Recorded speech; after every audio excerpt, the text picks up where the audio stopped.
नमस्कार, स्वागत है आप सभी का। मैं हूं आपके साथ शाफनी पटनायक। बुलेटिन की शुरुआत करेंगे। उत्तराखंड में अब आयोग की ओर होने वाली परीक्षाओं की मॉनिटरिंग मुख्यमंत्री कार्यालय से की जाएगी। मुख्यमंत्री पुष्कर सिंह धामी का कहना है कि अब पेपर से संबंधित मामले की मॉनिटरिंग सीधे तौर से मुख्यमंत्री कार्यालय से ही की जाएगी।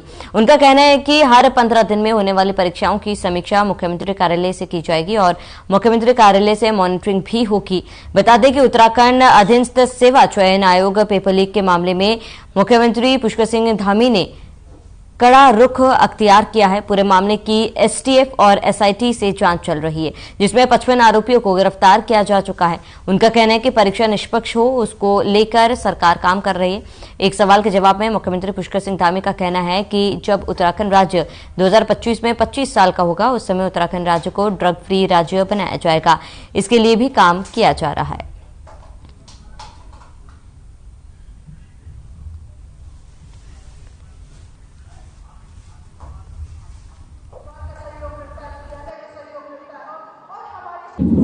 उसके लिए हमने तय किया है कि प्रत्येक 15 दिन पर 2 कार्यक्रम लगातार चलेंगे। एक तो जितनी भी प्रदेश के अंदर नियुक्तियां होनी है, उसको मुख्यमंत्री कार्यालय मेरे स्तर से और हमारे सभी अधिकारियों के स्तर से उसकी लगातार मॉनिटरिंग की जाएगी। और साथ ही साथ जो हमने 2025 तक देवभूमि को ड्रग्स फ्री करने का जो लक्ष्य लिया है, संकल्प लिया है, उन दोनों ही अभियानों को लगातार गति देने का काम, लगातार उनकी समीक्षा का काम अनवरत रूप से चलेगा।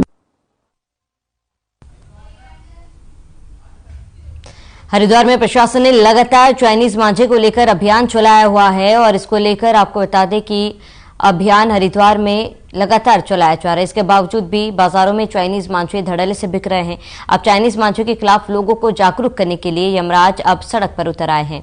लोगों को चाइनीज मांझे के खतरे से आगाह करा रहा है।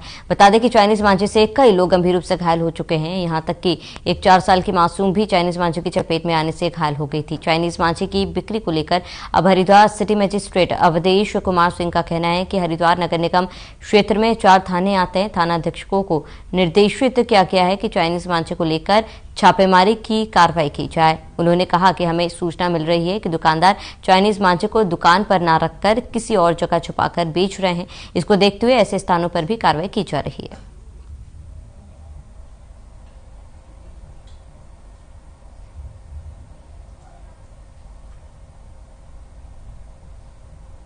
मेरे द्वारा जो शहर क्षेत्र है, नगर निगम क्षेत्र है, उसमें हमारे 4 थाने आते हैं और चारों थानाध्यक्षों को मैंने निर्देशित किया है कि इसमें छापेमारी कार्रवाई करें और जो भी इसमें लिप्त पाया जाता है, जिसके यहाँ भी मिलता है, उसके विरुद्ध नियमानुसार आवश्यक कार्रवाई करें। मेरे द्वारा स्वयं भी एक दिन ज्वालापुर में झंडा चौक के पास 3 जो होलसेलर थे इनके पतंग की दुकानों के और जो माझा बेचते हैं, बस बच्चा थोड़ा सा खेलने के लिए बाहर गया था और डोर के पैर फंसने से उसका पैर कट गया। 8 टांग के आए हैं। बंद हो जाना चाहिए, जहाँ तक देखा जाए तो बंद हो जाना चाहिए बिल्कुल भी। तो बच्चा इतनी रो रही है, वो अभी उसको सुन करवाया तब जाके उसके टांके लगाए, तो उसको होनी चाहिए। लड़की रो रही है अंदर पूरी तरह से। अभी जो चाइनीज मांझे का बहिष्कार नहीं किया, तो फिर गर्दन और नाक और सब कुछ काट रहा है। इसी के साथ में चाइनीज मांझे का बहिष्कार करना बहुत जरूरी है। उससे गला और नाक और आदमी के पैर वगैरह जिसमें लग जाता है उसी में काट देता है। जो चाइनीज मांझे का बहिष्कार नहीं करेगा उसे यमराज ठाकर ले जाएगा।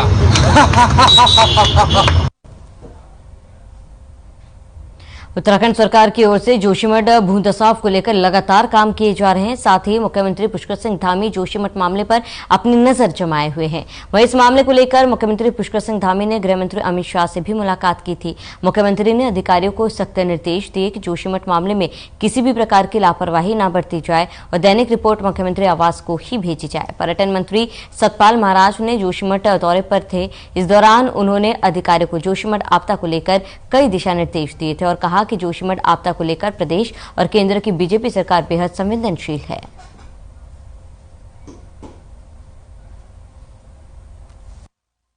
सीएम साहब ने 2-3 इम्पोर्टेंट विषय पे चर्चा की।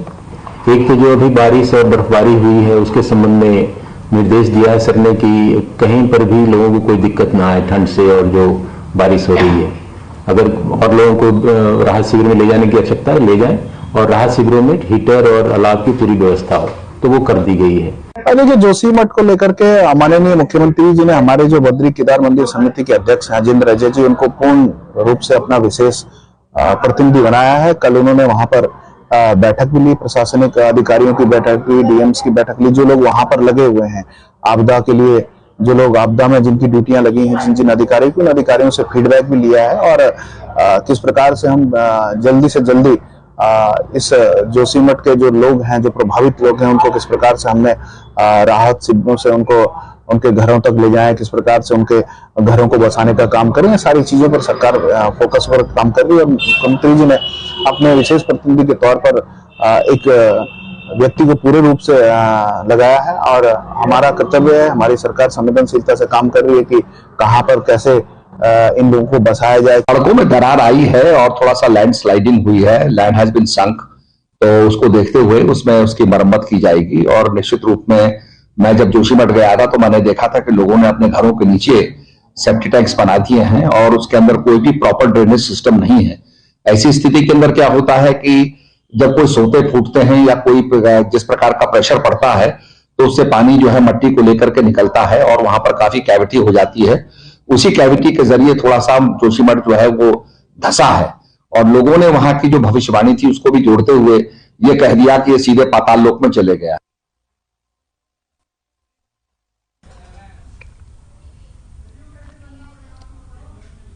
हरिद्वार के बहादुराबाद स्थित द एंजल्स एकेडमी स्कूल में परीक्षा पर चर्चा और चित्रकला प्रतियोगिता का आयोजन किया गया, जिसमें पूर्व केंद्रीय मंत्री और सांसद डॉक्टर रमेश पोखरियाल निशंक ने मुख्य अतिथि के रूप में शिरकत की। कार्यक्रम में मुख्य शिक्षा अधिकारी के गुप्ता समेत बड़ी संख्या में कई स्कूलों के छात्र छात्राएं भी मौजूद रहे। इस दौरान डॉक्टर निशंक ने चित्रकला प्रतियोगिता में बेहतर प्रदर्शन करने वाले छात्र छात्राओं को सम्मानित किया और संवाद के जरिए उनकी हौसला अफजाई भी की।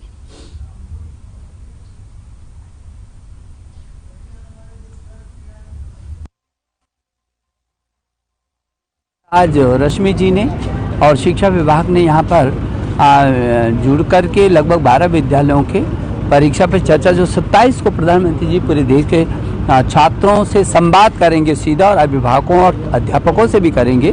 उससे पहले ये चित्रकला जो प्रतियोगिता है उसको किया और क्या मज़े आया। आपने देखा कि बच्चों में कितनी प्रतिभा है और किस तरीके से बच्चों ने काम किया और अभी हम देखते हुए आ रहे थे क्या क्या लिखा हुआ और किस तरीके से चित्र कम समय में ये उनकी जो प्रतिभा है वो किस तरीके से आगे निखर करके आ सकती है। 12 स्कूलों के लगभग 700 से भी अधिक छात्र छात्राओं ने इसमें भाग लिया है।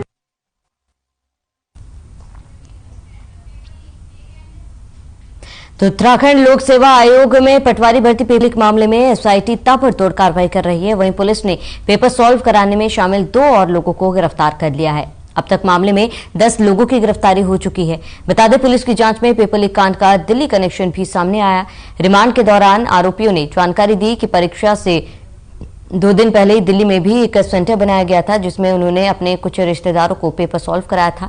वहीं एसएसपी अजय सिंह का कहना है कि उत्तराखंड लोक सेवा आयोग पटवारी पेपर लीक मामले में 8 लोग पूर्व में गिरफ्तार किए जा चुके हैं। 7 लोगों पर गैंगस्टर एक्ट लगाई गई है। पकड़े गए 2 अभियुक्त राज्यपाल और संजीव दुबे की पुलिस ने 4 दिन की कस्टडी रिमांड पर लिया गया है।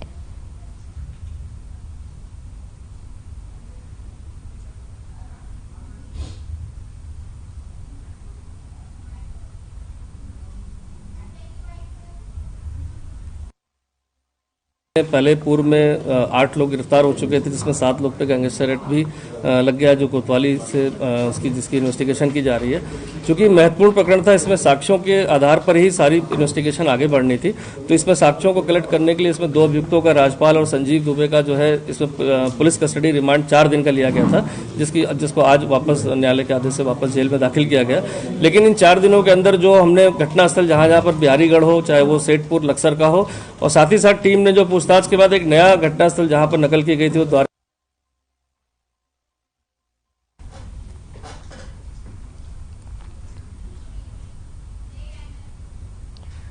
आगे बढ़ेंगे। पौड़ी जिले की पुलिस को बड़ी सफलता हाथ लगी। पुलिस ने 2 इनामी बदमाशों को गिरफ्तार किया। इसमें से एक आरोपी को तमिलनाडु तो दूसरे आरोपी को बिहार से गिरफ्तार किया गया।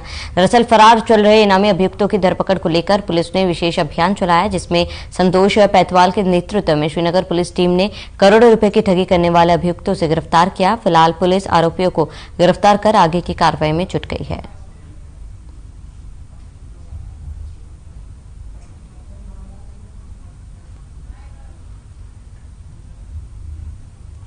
लगातार हमारा जो है इनामी अपराधियों के खिलाफ अभियान चालू है और अब तक हमने 8 इनामी अपराधी जो है वो गिरफ्तार किए हैं।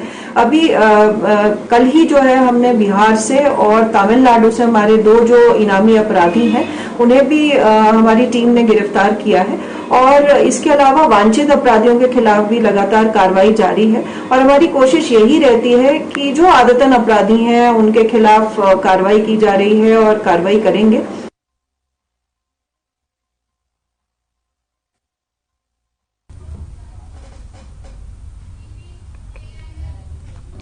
रुड़की में मंगलोर के नार्सन सामुदायिक स्वास्थ्य केंद्र में स्वास्थ्य कर्मियों ने कार्य बहिष्कार किया है। पीआरडी जवानों और स्वास्थ्य कर्मियों के बीच हुए विवाद को लेकर गुस्साए स्वास्थ्य कर्मियों ने कार्य का बहिष्कार किया। साथ ही कई घंटों तक स्वास्थ्य कर्मियों ने कार्य बंद रखा। डॉक्टरों ने भी अपने कैबिन पर ताले लगाए। स्वास्थ्य कर्मियों के कार्य बहिष्कार से अस्पताल में मरीजों की भीड़ भी लगी, तो वहीं मरीजों को परेशानियों का सामना करना पड़ा। बता दें कि 20 जनवरी को स्वास्थ्य कर्मियों और पीआरडी जवानों के बीच विवाद हुआ था।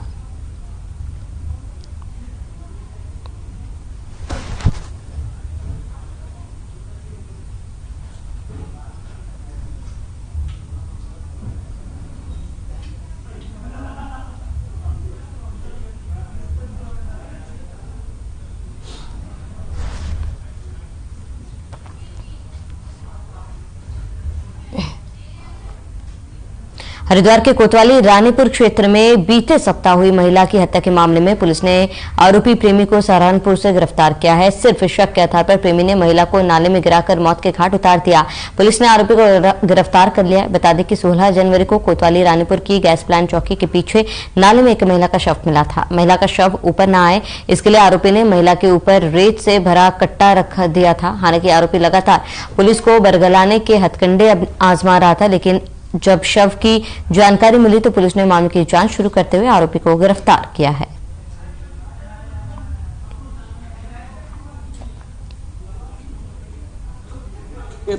रानीपुर थाना क्षेत्र में जो है हमारी औद्योगिक क्षेत्र में एक नाले के में जो एक महिला की लाश मिली थी। तो महिला की शिनाख्त के प्रयास किए गए, टीम द्वारा घटनास्थल निरीक्षण किया गया, तो कहीं ना कहीं मामला हत्या से जुड़ा लग रहा था और इसके बाद जब पोस्टमार्टम रिपोर्ट के आधार पर हत्या का मुकदमा दर्ज किया गया था।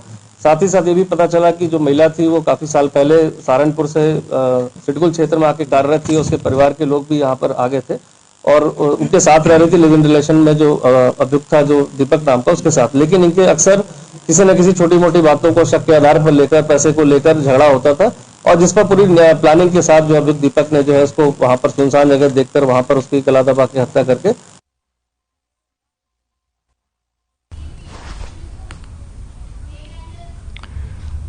सोशल मीडिया में सब्सक्राइबर व्यूअर्स बढ़ाने के लिए आज के दौर में युवा अब अपनी जान पर खेलने को राजी है।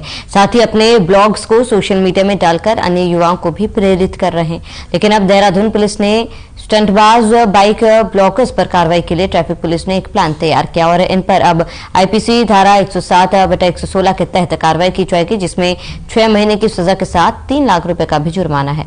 वही मामले में एसपी ट्रैफिक का कहना है कि पुलिस ने 12 ब्लॉगर्स भी चिन्हित किए हैं।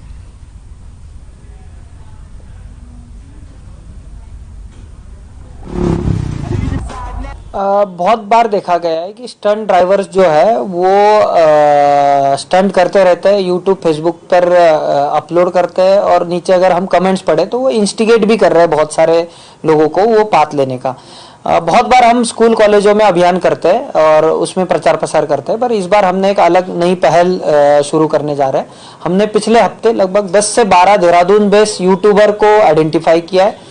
उनके द्वारा जो भी 100+, 150+ जो स्पीड से गाड़ियां चला रही है उसके वीडियो डाउनलोड कर रखे हैं। जो रैश ड्राइविंग या स्टंट किए हो गए उनकी वीडियो डाउनलोड कर रखी है और उन पे हम 107, 116 के सीआरपीसी के तहत बाउंड डाउन की कार्रवाई करने जा रहे हैं। जिस बहुत बार देखा गया है कि स्टंट ड्राइवर्स जो है वो स्टंट करते रहते हैं, यूट्यूब फेसबुक पर अपलोड करते हैं और नीचे अगर हम कमेंट्स पढ़े तो वो इंस्टिगेट भी कर रहे हैं बहुत सारे लोगों को वो पात लेने का। बहुत बार हम स्कूल कॉलेजों में अभियान करते हैं और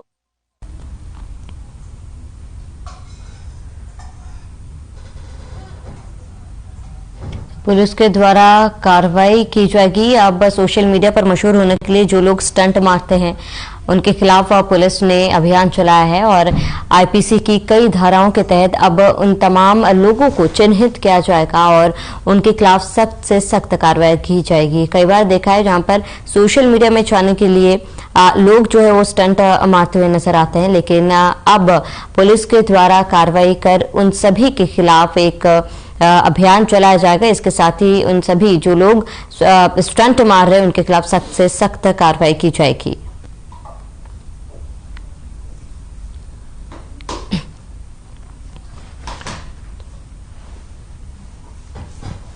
तो अब स्टंटबाज के खिलाफ पुलिस सख्त नजर आ रही है और अब पुलिस द्वारा सख्त कार्रवाई की जाएगी। जहां पर स्टंटबाज को चिन्हित कर उनके खिलाफ पुलिस कार्रवाई करेगी। तो सोशल मीडिया पर छाने के लिए लोग अक्सर स्टंट करते हुए नजर आते हैं, अब उन्हीं को चिन्हित कर पुलिस उन तमाम लोगों के खिलाफ कार्रवाई करेगी।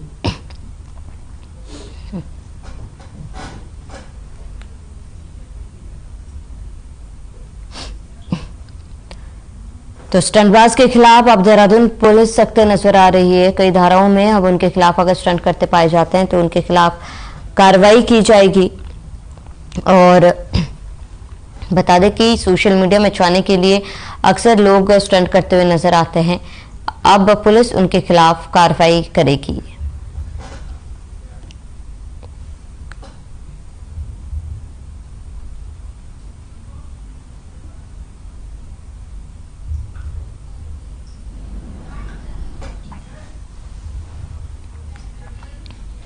गणतंत्र दिवस के अवसर पर परेड ग्राउंड में आयोजित समारोह पर लगातार देहरादून के जिलाधिकारी सोनिका नजर बनाए हुए हैं। वहीं उन्होंने कहा कि परेड ग्राउंड में 26 जनवरी को लेकर तैयारियां चल रही है। परेड की भी तैयारियां लगातार जारी है।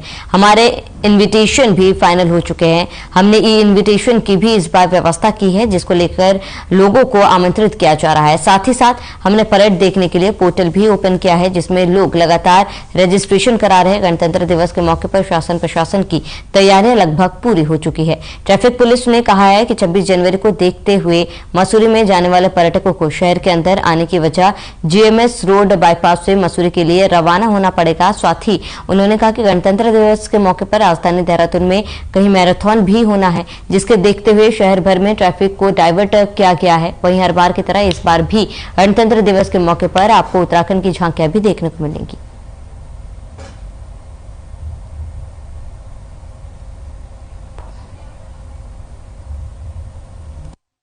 26 जनवरी को लेके जो यातायात है, चूंकि ये हॉलीडे है तो मसूरी को लेके जो लोग घूमने आएंगे उसमें हम कुछ आशंका कर रहे हैं कि बहुत ज़्यादा लोग रहेंगे। उसमें वही जीएमएस रोड से वाहनों को बाईपास के थ्रू मसूरी भेजा जाएगा ताकि शहर बचा रहे। दूसरा, बहुत सारे मैराथन इवेंट्स 26 जनवरी की सुबह में प्लान किए गए। हर एक मैराथन इवेंट और रूट की हमने मैपिंग कर रखी है और जगह जगह पे वैसे ड्यूटी आज लगाई जाएगी। जो स्टेट लेवल हमारा प्रोग्राम होगा वो भव्य दिव्य होगा और वो परेड ग्राउंड में होगा। तो परेड ग्राउंड के चारों ओर ये जीरो जोन रहेगा। हमारी संस्कृति से रिलेटिव हम हमेशा डांस, सिंगिंग सब कुछ करते हैं और बेसिकली हम सभी गढ़वाल से, रुद्रप्रयाग, चमोली, पौड़ी अलग अलग जिले से हैं।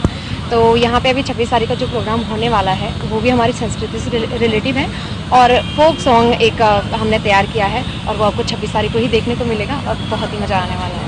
हम लोग सारे ही उत्तराखंड के सारे ही डांस करते हैं ना, जिसमें जैसे कुमाऊँ, जौनसारी, ये सारे करते हैं। हम लोग संस्कृति विभाग से हैं। वैसे जो हम लोग अभी यहाँ डांस कर रहे हैं वो हम लोग एक कौथिक सॉन्ग कर रहे हैं। मतलब ये चमोली का एक सॉन्ग है, से झोड़ा भी कहते हैं और मतलब कौतिक सॉन्ग है। इसमें लड़का लड़की की मतलब विशेषताएं बता रहा है, उसे मेले में जाने के लिए उत्सुक मतलब वो कर रहा है, उत्सुकता में मतलब दोनों बहुत खुश है।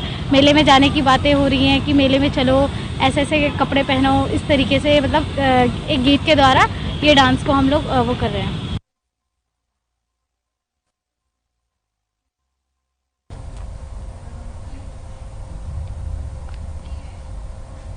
खबर देहरादून से है, जहां राष्ट्रीय बालिका दिवस के मौके पर खेल विभाग और राष्ट्रीय महिला आयोग ने महिला खिलाड़ियों के सम्मान में एक दिवसीय कार्यशाला का आयोजन किया। यह आयोजन राष्ट्रीय और अंतर्राष्ट्रीय स्तर पर देश और प्रदेश का प्रतिनिधित्व करने वाली खिलाड़ियों के सम्मान में किया गया, जिसमें मुख्य अतिथि के तौर पर मुख्यमंत्री पुष्कर सिंह धामी ने शिरकत की। और इस मौके पर मुख्यमंत्री धामी ने बालिका दिवस की बधाई देते हुए कहा कि राज्य सरकार महिलाओं और उनकी सुरक्षा से जुड़ी योजनाओं को चला रही है। हमारी सरकार आगे भी कई नीतियों पर काम कर रही है, जिसमें प्रदेश की महिलाएं देश और प्रदेश का नाम पूरी दुनिया में रोशन कर सके।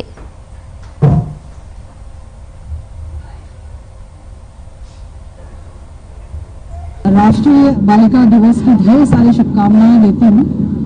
और वही बात कि बालिकाओं को खिलाड़ी के रूप में हो या बालिकाओं को उनके अच्छे भविष्य के रूप में हो, सरकार अपनी ओर से दोनों ही दिशाओं में उनको उसको सुनिश्चित कर रही है। चूंकि मैं खेल विभाग देखती हूँ और आज महिला आयोग ने राष्ट्रीय बालिका दिवस पर कुसुम कंगवाल जी जो इसके अध्यक्ष हैं, मैं उनका धन्यवाद करती हूँ कि उन्होंने बालिकाओं के इस राष्ट्रीय बालिका दिवस पर खेल को लेकर बालिकाओं के क्या अवसर हो सकते हैं उसको लेकर एक सेमिनार यहाँ पर किया है।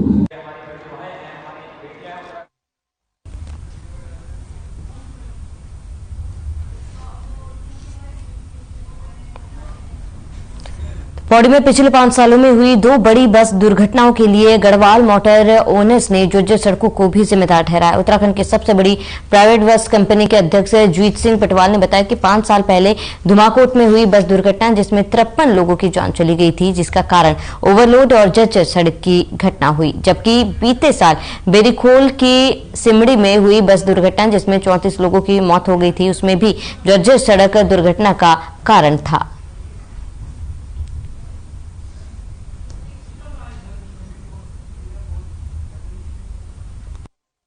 मेन तो सड़कों का है कि सड़कों का मेंटेनेंस नहीं है, गड्ढे हैं, कहीं पर मलबा रखा है। तो अभी ये पता लगा कि जो सिमड़ी में भी था ऊपर से उसमें कोई मलबा गिरा हुआ था, तो गाड़ी ने नीचे झोंक लिया था, तो गाड़ी इसलिए भी गिरी है वहाँ पर।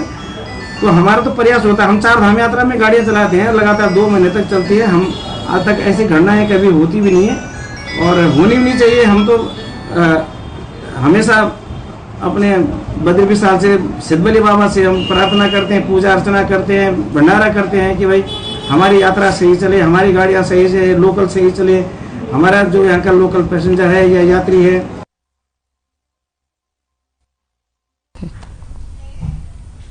तो उत्तराखंड पुलिस के ऑपरेशन ड्रग फ्री देहरादून के तहत डीएवी पीजी कॉलेज में कार्यक्रम का आयोजन किया गया। इस मौके पर एसएसपी दलीप सिंह कुंवर ने कार्यक्रम में प्रतिभाग किया। नशे के खिलाफ चलाई जा रही उत्तराखंड पुलिस की मुहिम की तरह युवाओं को जागरूक किया गया। और इस मौके पर एसपी दलीप सिंह कुंवर ने कहा है कि मुख्यमंत्री पुष्कर सिंह धामी द्वारा उत्तराखंड को 2025 तक ड्रग्स फ्री करने का संकल्प रखा गया है। उस संकल्प के अंतर्गत प्रदेश भर में अभियान चलाया जा रहा है। उन्होंने कहा है कि आज के समय में युवा नशे की गिरफ्त में फंसते आ रहे हैं।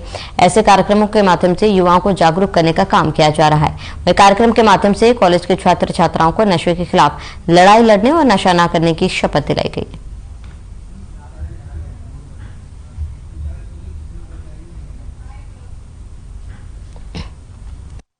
डीएवी कॉलेज में आज हम लोग यहाँ पर एक एंटी ड्रग्स का अभियान चलाने के लिए एक कार्यक्रम यहाँ पर आयोजित किया गया था। और मैंने यहाँ के जो छात्र हैं, फैकल्टी मेंबर्स हैं, सबसे आह्वान किया कि उनको जो एंटी ड्रग्स जो मुहिम छेड़ा गया पुलिस उत्तराखंड पुलिस की तरफ से जो परिकल्पना माननीय मुख्यमंत्री जी ने करी है कि भाई 2025 तक हम उत्तराखंड को ड्रग्स फ्री बनाएंगे, उस सिलसिले में हमने एक वर्कशॉप आयोजित किया, एक बैठक आयोजित करी। और डीएवी पीजी कॉलेज में बहुत पोटेंशियल है।